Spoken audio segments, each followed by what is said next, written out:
Continues. What role should cyber tools play in securing the nation both offensively and defensively? Now, every day we see the impact cyber has on our national security and our global economy. Cyber terrorism comes through the exfiltration of intellectual property, data, the attacks on the critical infrastructure, cyber crime, and also the importance of securing our military, government, and civilian cyber networks. All of this, of course, moving at wire speed. Now, it's my pleasure to introduce our moderator for this session, Evan Perez. Evan Perez is a CNN justice correspondent based in Washington, D.C. Bureau, reporting on legal, crime, and national security issues. He helps lead a team that covers breaking stories ranging from the cyber attacks on Sony Pictures to the recent attacks in Paris, Brussels, San Bernardino, and Orlando. Before joining CNN, Evan led justice coverage at the Wall Street Journal. He began his career in Miami as a reporter for the Associated Press. He was born in Belize City, Belize, and studied journalism at the University of South Florida. And with that, I'd like to turn this over to Evan to introduce our distinguished panelists. Thank you very much for the introduction. Appreciate it. And thank you all for coming. Obviously, it's a very timely panel to talk about some of these issues, given what has been happening. I guess we'll start by introducing the panelists here. John Carlin is in charge of all national security investigations at the Justice Department. Next to him, we have Vinny Sica, Vice President of Defense and Intelligence Space Ground Solutions at Lockheed Martin. Steve Grobman, I did it right. Did it right. Chief Technology Officer at Intel Security. And Michael Daly, Chief Technology Officer for Cybersecurity and Special Missions at Raytheon. Thank you for joining me. We'll start with the story and certainly the subject that is on everybody's mind right now, and that is the hack into the DNC computer systems and the suspicion by some of the investigators that this is the work of Russian intelligence. I guess I'll start with you, John. We've heard from both me and other reporters who are at this event have heard repeatedly from people that there are some hallmarks of this attack that mirror what was done to some of the government systems at the State Department, at the White House, and that gives them some confidence that this appears to be the work of the same people. Is there anything you can tell us about whether or not you've seen enough here to indicate that it is Russia or if someone else has done it? So I'm so glad you asked about what our approach is to national security cyber threats. And when I think about where we were 2 years ago, when I was at Aspen, we talked about, I think it was 3 years ago now, we talked about applying a new approach to how we treat cyber threats that are national security. And by that, I mean potential nation-state actors or terrorist groups. And we talked about applying an approach where we took the lessons we learned after 9/11 that led to the creation of my division, the National Security Division. One of those was that prior to 9/11, we'd failed to effectively share information across the law enforcement and intelligence divide, that it was a mistake that in part led to the death of thousands of people, and that it was something we couldn't repeat again. And so, in addition to certain legal reforms that allowed for the sharing of information across that law enforcement intelligence divide, they also created things like the National Security Division, my division, where the lawyers who do terrorism cases, the prosecutors, sit with the intelligence lawyers, sit with the policy lawyers that help the intelligence community out, and sit with the lawyers that review certain transactions for national security risk. And the idea is when it came to terrorism, we could no longer say success is a successful prosecution of a terrorist after the fact, that success is not when families are grieving. Success is the prevention of the terrorist attack from occurring in the first place. And what you've seen over the last couple of years, really since 2012, is we're trying to apply that same approach when it comes to national security cyber threats. And the fact is we weren't at first. So We weren't applying, for instance, the lesson that you should share information across the intel law enforcement. We were treating national security cyber events as intelligence events. Great work was done in terms of getting better at mapping out from an intelligence perspective what was happening. When I was over at FBI as Chief of Staff to Director Mueller, working with the intel community and others, there was a giant Jumbotron screen, and you could literally watch in real time as nation states intruders hopped into places like universities, then into companies, and you would watch the data exfiltrate out, real time. But that was an incredible intelligence feat, but what you're seeing was horrifying, and it wasn't a solution.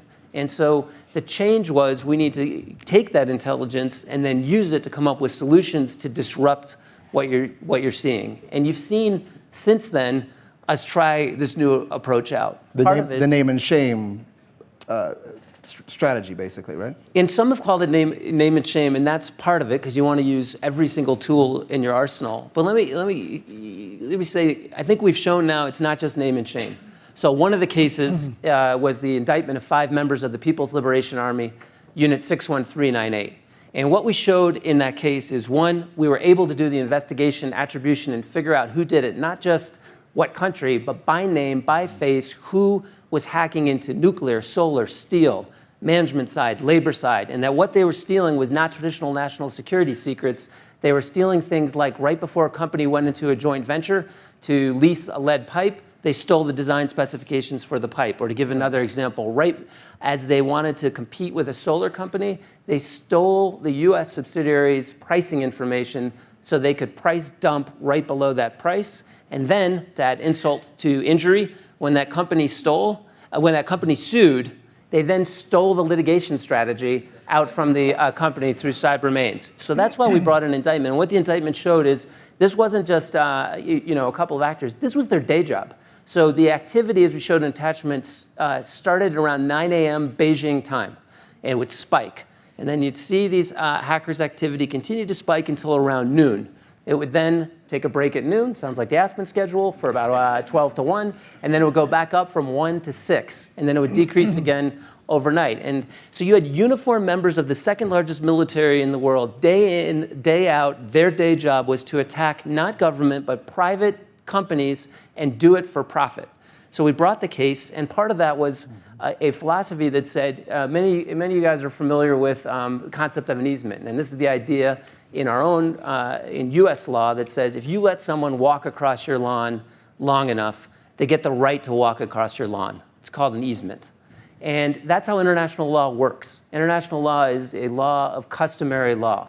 And so that case and this approach is a giant no trespass sign, get off our lawn. All right, let's just interrupt there for a second. But what has come of that? I mean, we know about the case. It's certainly one of the big cases of your section of the Justice Department. What has happened since then, and what does that have to do with the DNC hack and the Russians? Did they do it? I'm glad you asked more about China. So I think what you've seen since then. So yes, Russia. So yes. Is a definite change. And so, and that's something that, so when we tried out this approach, we thought we'd keep trying different tools to see if you can get behavioral changes. And what you've seen since then, let me tick through a couple things briefly. One, we then responded to the Sony hack in our division. And that was new. In national security, we gamed out for years. What's it going to look like if a rogue nuclear-armed nation decides to attack the United States through cyber-enabled means? And not once, any of us in this field, did we game out that it would be over a movie about a bunch of pot smokers. It's the only time in my career I've had to go to the Situation Room and try to brief the president, I don't know how many of you have seen it, on the plot of that movie, which is hard to do in a minute. But we treated it as a national security event, and you saw a new presidential directive that talks about codifying that approach. And the reason why is because it wasn't about that movie, although I do blame North Korea for having to have seen it over Christmas along with the rest of the national security community. It's not the best. Well, they had every right to make it. But it wasn't about that. They were deliberately, a foreign nation was trying to influence the US. They were attacking our fundamental values by saying you couldn't have political or free speech by doing a cyber destructive attack. It wasn't just theft of information. They were turning computers into bricks. And so it was important to say, Number one, try this new approach. Investigation attribution. Can we figure out who did it? Yes, we can. And that's because Sony did the right thing and reported it to government. And so we were able in 28 days to do attribution with sufficient confidence to say it is North Korea. Two, we said it. So that's new. Like, take it out of the Intel channel, as we did with PLA. Be public about it, because that's the only way to change behavior. Not just theirs, but all the others trying to figure out what you can get away with in this space.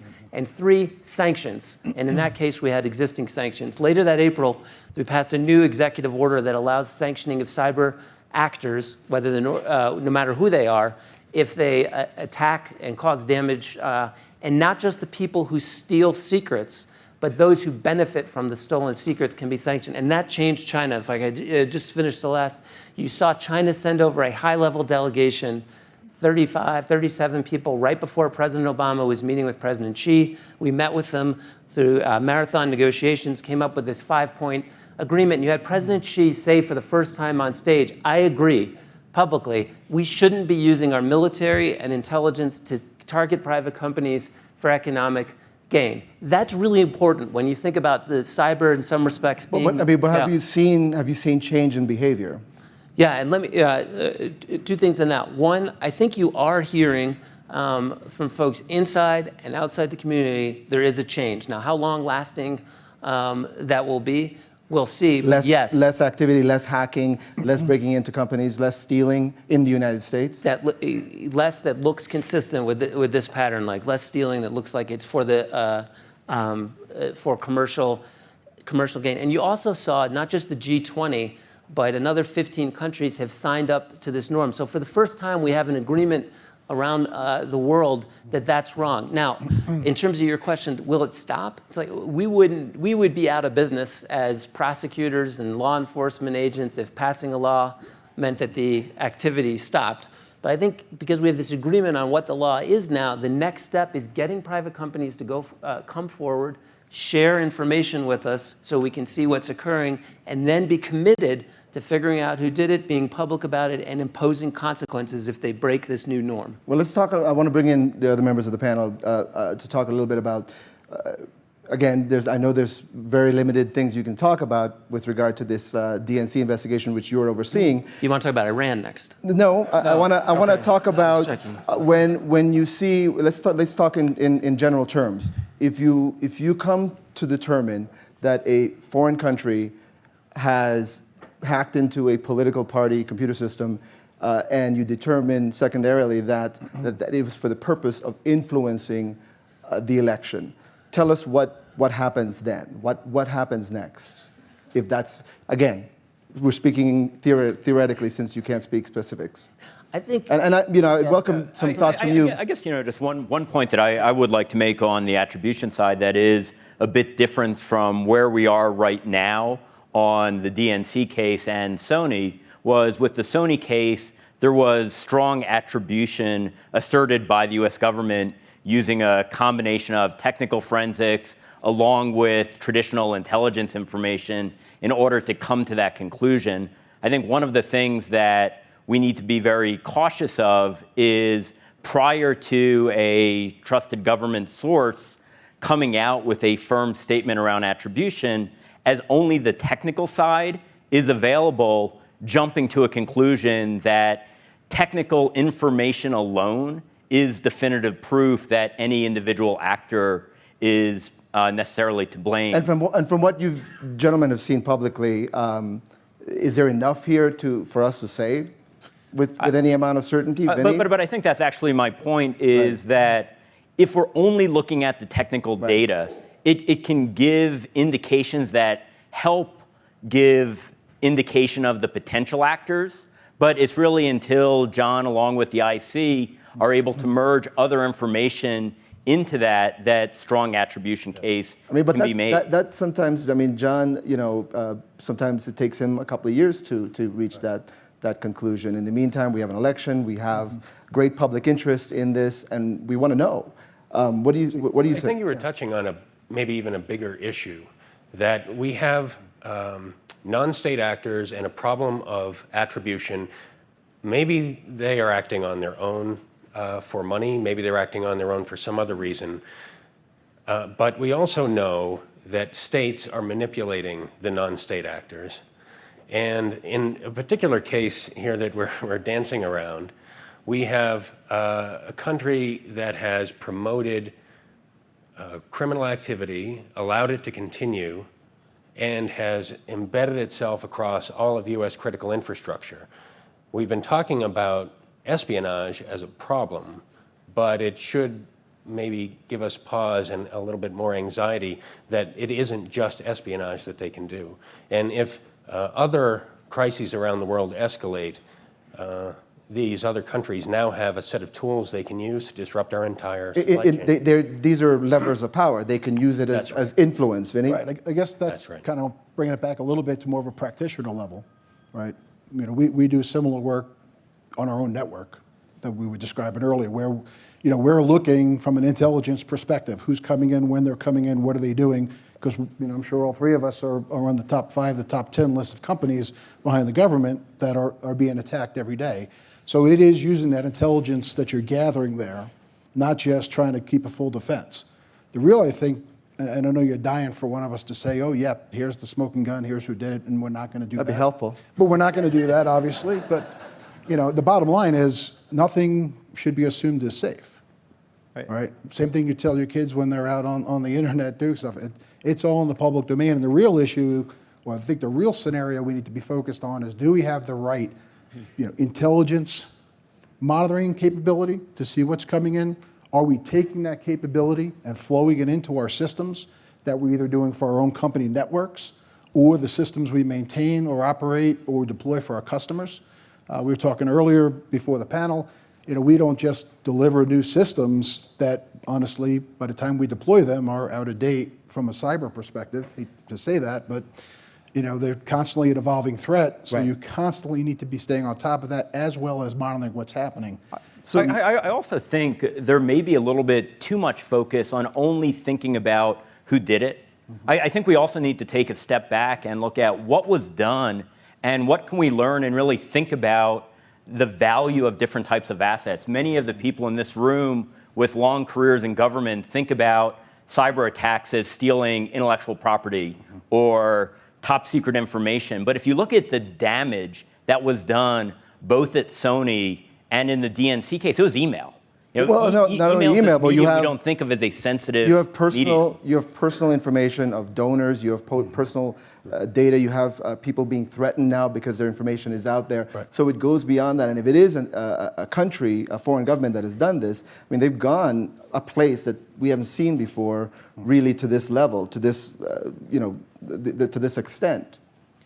And kind of following up on a question from the earlier panel, we need to be wargaming those scenarios. Right. Across the board, whether it's company, government, as those attacks happen, what are you going to do once that data is out there? One thing that we've heard recently from the FBI director and from you, John, is the estimate that perhaps only about 20% of companies ever call the feds or the FBI or anybody else when they detect that they've been breached. 20%. That, to me, seems like an astonishingly small number. And we saw it. In the DNC hack, as we reported, we're told that the federal government did go to the DNC some months ago and said, hey, we believe that you've been compromised. And apparently very little happened until they were able to call in a company to fix the problem in June. So the question here is, are companies doing enough? Do they have a responsibility to cooperate with the federal government so that perhaps that information can be shared to protect other people? What do you think? Is there more that needs to be done there? Yeah, the point you raise is vital. There is more that needs to be done. The vast majority of companies today still do not report criminal intrusions into their system. And a failure, if you think about the reforms that we made, enormous expertise in switching so that we did a better job in federal government of sharing across the law enforcement intelligence divide, so everyone was working off the same sheet of music. This challenge is one step further because we can't do it in federal government. We have to get better there, but it requires figuring out a way to receive and incentivize people to share information with federal government, and we got to do a better job of sharing back. And then the consequences can be life and death. And I just want to use one example. So imagine today you're in a company and you see a low-level hacker go into your company, and your IT folks say, this technique is not very sophisticated. It just doesn't look like someone that really is the world's best hacker. It doesn't look like a nation state. Then you kick the person off their system. You're a mainstream trusted retailer. You kick them off your system, and they send, using commercial email, a clumsy extortion attempt, and they say, give me $500 through Bitcoin, or I'm going to embarrass you, that same kind of technique, by releasing this personally identifiable information. The vast majority of companies, that exact fact pattern don't report. In this case, the company did work with the US government. And on the other side of that keyboard, it turned out, was not a low-level criminal. It was an extremist from Kosovo who had moved to Malaysia, was in a conspiracy with a fellow extremist. And what he was doing was providing that stolen personal identifiable information, not a lot by, by the standards of hacks, 10,000, 15,000 names, providing it to Junaid Hussain, who at the time was the most notorious cyber terrorist in the world, a London citizen who had moved to Raqqa, Syria, where he was located at the heart of the Islamic State of the Levant, one of the leads in trying to recruit people to commit terrorist attacks inside the United States and the West. And what he was doing was culling through the list for government names and addresses, creating a kill list, and then using Twitter, was pushing that information back to their adherents and saying, kill them. Because the company came forward, we were able to take effective action, not name and shame, but arrest Farizi in Malaysia on US charges. He's in Eastern District of Virginia now, where he's pled guilty for what he did. And the military, CENTCOM announced publicly that in a military strike about 30 days after in Raqqa, Syria, Junaid Hussain was killed. It's an incredibly complicated threat where things move quickly and across country, but when we work with the private sector, we can take effective action. I think any company, if they knew it was a terrorist on the other side, would come in. The problem is you don't. But John, I think one of the things I worry a little bit about is sometimes it's positioned that threat information sharing is the silver bullet, the cure. And as valuable as it is and as important as it is for one element, I think it's critical that we recognize the limitations. Things such as threat intelligence inherently needs to be based on something you've seen, so that first action is not going to be part of your threat intelligence almost by definition. I think a lot about threat intelligence largely forcing the actors to have to convert operational execution into new research and development, forcing the bad actors to constantly change their playbook. And I think if we frame our thoughts on threat intelligence around that line of thinking, as well as really thinking about the incentives, so that there's more value to share information, and it's not just for the good of wanting to do good, as in the case you talked about, we'd be much more effective at actually having the industry cooperate. Well, let me, I want to just change the focus a little bit from, we've been talking a lot about the defensive side of this, right? The way how people can protect themselves and protect their networks and protect the personal information of their customers and their employees.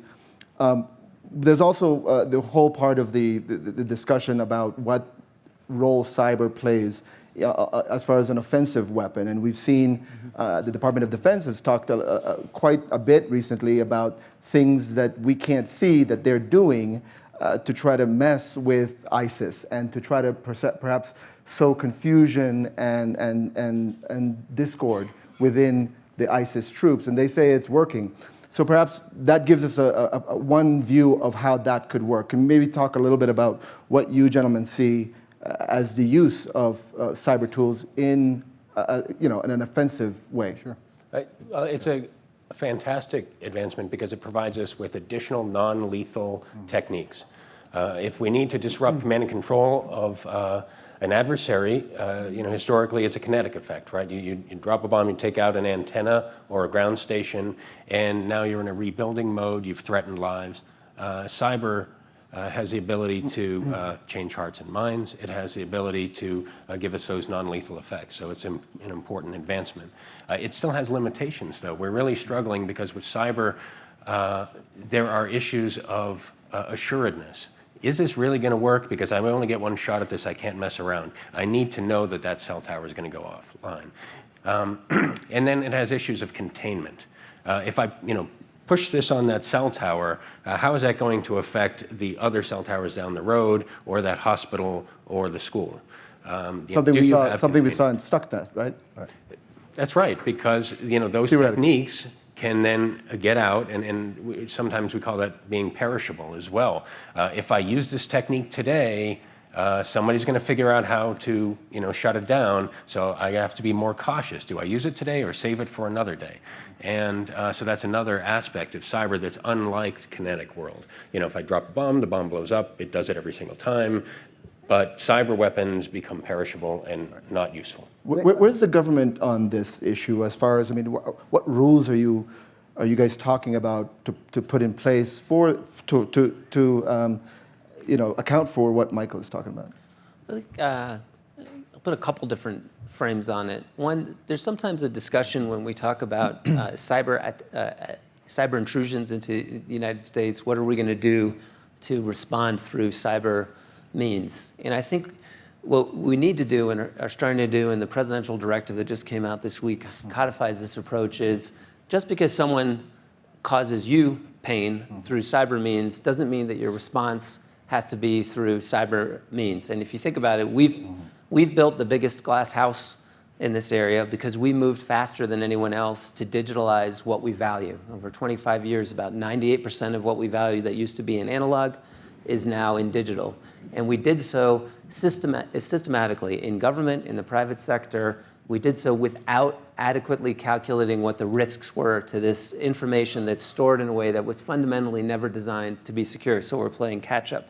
That doesn't mean you don't come up with ways to do deterrence or to take actions. It just means your action might be asymmetric. So they come in through cyber, you do a prosecution. They come in, or you do a sanction, or you designate them as an entity to whom you can't export, or you use diplomatic means to respond. So that's one frame. A second would be in armed conflict, you're going to start using and developing doctrine over when it's appropriate to use cyber. And I think you've hit on many of the policy issues. If it's something that's confined just to the theater of operation, then it looks more similar to our traditional frame, both of international law and US law. If it's an action, because this happens more often in cyber, there's some analogies, but more often in cyber than other areas where you're trying to impact the theater of operation, but in order to do that, actually servers are in all these different places across the world.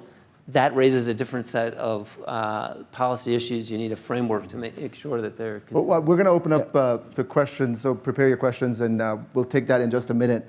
One quick point on that, because I think we would all kind of say, we support our customers in the offensive cyber activities that they're doing, right? Really what we're doing there is providing them people, technology, tools, capability, and the government agencies will take care of that side of it. Where we use that knowledge and learning what we do there is how we both protect our networks, and kind of as Michael mentioned, these are fleeting capabilities. So as you're looking at what is your next offensive capability, tool or scenario, how are you making sure that you've got the defenses on your network, the government's network, and your programs?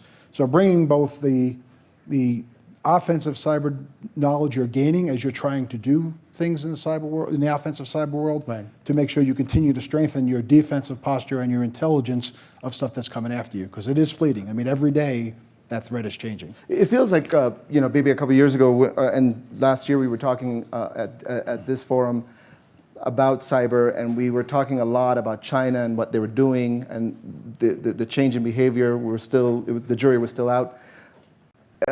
There seems to be now this view that the Russians are showing more assertiveness in various things that they're doing. There was the attack on French television, which I believe is strongly believed to be the work of Russian intelligence as well.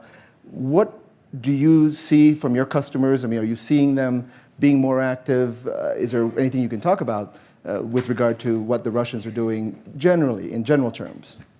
I'll say a couple, just broadly, prior to, so there's been 4 actors that the Director of National Intelligence Community have said are the primary threats in cyber right now, nation-state actors: Iran, North Korea, China, and Russia. And if we were doing this at Aspen, and we did, 4 years ago, or 4 or 5 years ago, and said, what have you done? Okay, we're hearing that that's the assessment. What have you done to show that it's them, be public, and cause deterrence? The answer would be, we hadn't. Now, since then, you've seen with China, not just the PLA case. There's an individual named Subin who was in a conspiracy with 2 members of the PLA, hacked into Boeing, and was arrested pursuant to our charges in Canada, pled guilty, and has been sentenced to over 40 months in prison. It's just when you mention name and shame, it's not just name and shame, they're real charges with real consequences. With Iran, you saw us bring charges early this spring where we laid out 7 Iranian-affiliated hackers who worked with the Iranian Revolutionary Guard Corps to attack 46 different financial institutions, affecting hundreds of thousands of customers, costing tens of millions of dollars.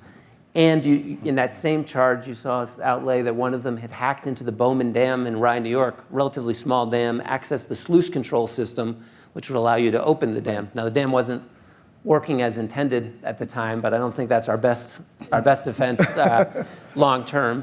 And you saw, as we've discussed before with Sony in North Korea, or to use another example, Syrian Electronic Army, we've brought charges there, and there's an individual who's been arrested. You haven't seen yet a public action against Russia, but I wouldn't assume, and I think it would be a mistake for them to assume, that we're not going to apply this deterrence model when it comes to their actions if they continue to intrude. This approach is new, but we need to keep following it, and we need to be committed to, even though it causes churn, when we figure out who did it, being public and causing But hey, John, I guess one of the things that I wonder about this approach is, given the inherent asymmetric nature of cyber, that you can have an entity like ISIS not even need to develop the technology themselves, but simply hire the right talent and pay for it. And I think that it's very easy to think about cyber weaponry in the way that we do traditional kinetic types of weapons, but in my mind, it's actually quite different due to the ease of generation and execution. I don't disagree with So we'll open up to some questions with the gentleman right here. I'm just trying to... Right there. And then back there. Good morning. Thanks for the discussion. My name is Patrick Garvey. I work for the Congressional Research Service. My question's for the CTOs among you, and I'm curious as to the progress the government has made in the last year or two to share its understanding of the threats that are coming at you, whereas you've each spoken as the government is consistently asking for your information to help them go after malactors. Thanks. Right. So we actually have a very active, engaged program with the government. They are providing us with threat information. We are able to defend our networks with that information, and it's been much more timely in the recent period of time than it was, let's say, in the past, where we would receive something and say, "Oh, well, I saw that 3 months ago." We're now seeing that it's much more viable information. I would concur. The only thing that I would add is I think only looking at what has happened for planning your defense isn't sufficient. So a large part of what we're focused on is trying to figure out what the next wave of technology will be so that we can start developing the defenses for that now versus waiting until we start to see it. But if I don't mind to follow up on that, I agree completely, and what we need to do is move to more automated ingest of this information so we can take action nearly immediately. And DHS has done some wonderful work promoting the capability to do that, so that they'll stand up systems that will publish these indicators in near real time, and we can ingest them in near real time and take action. We have a question right there. Thank you. Barry Fagan, Director, Center for Cyberspace Research at the U.S. Air Force Academy. I'd like to thank all the panelists, and in particular whoever organized this session, because this topic is really important. So on the one hand, I'm delighted to hear about the progress, and I'm delighted to hear that we've managed to get attribution. On the other hand, I'm inclined to think that the members of the PLA who got caught actually probably got shot, and they're probably the attribution, their ability to cover their tracks will just be improved. What I'm concerned about is that no one on the panel, yet anyway, has said anything about why these systems are so easy to penetrate in the first place, and what. Of course we all know why that's true. But Could someone on the panel please say something about what can be done to improve, for example, the mathematical rigor with which these systems are designed so that we have more programmers and more systems designers who are trained in mathematics and formal proof, so that you can actually prove certain things, that these security problems aren't present in these old, poorly designed systems written in really lousy programming languages. In other words, people aren't doing enough to protect themselves. Right. I guess if I could jump in to start on that, again, a lot of our programs, some of the challenges we have, I know Michael for sure and I have a lot of the same type of programs. You are taking over programs that were designed, built, had requirements that were years ago, and you're in a sustainment mode. So you're trying to change the wheels while you're driving around the beltway at a real fast speed, and that threat's ever changing. So it is a combination of things.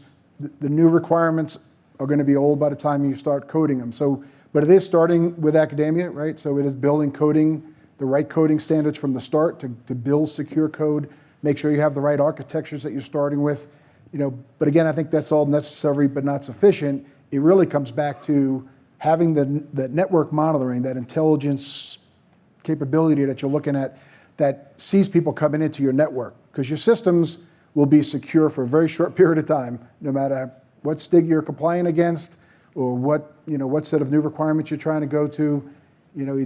They're going to find ways back in. And if you're not monitoring it and taking the prosecution route, and fighting back through the government, they're going to be out of date before you get there. So I think it's that monitoring system is what I think we have time for a couple more. This lady right here, and then the gentleman back there. Hi, Amy Larson, NYU Law and the Harvard Kennedy School. Thanks so much for being here.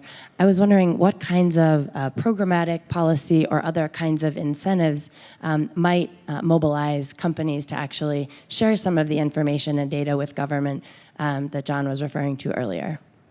And I'll be, let me start because I'm curious to get views on, so we passed earlier, it's been years in the attempts, a Cybersecurity Information Sharing Act. And the idea was, when I was going out, doing outreach, hearing from companies, I would hear again and again about certain issues that were a deterrent to sharing.